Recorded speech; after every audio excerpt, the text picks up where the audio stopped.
अफ़सोसनाक ख़बर आहे असां शेयर कयूं पिया मक़सूद और रिंद में ॻोठ गुहराम जमाली में नींगरी शाख में ॿुॾी फौत थी वई आहे।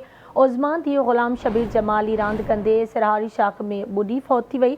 ॻोठाणनि ॿारड़ी जो लाश शाख मां ॿाहिरि कढायो। लाश घर पहुचण ते कोहराम मची वियो। अफ़सोसनाक ख़बर असां शेयर कयूं पिया मक़सूद और रिंद में ॻोठ गुहराम जमाली में नींगरी शाख में ॿुॾी फौत थी वई। उज़मान धीउ ग़ुलाम शबीर जमाली रांदि कंदे सिरहारी शाख में ॿुॾी फौत थी वई। ॻोठाणनि ॿारड़ी जो लाश शाख मां ॿाहिरि कढायो। लाश घर पहुचण ते कोहराम मची वियो।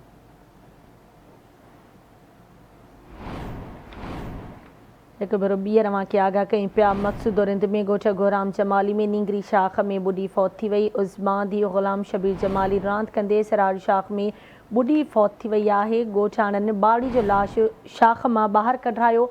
लाश घर पहुचण ते कोहराम मची वियो।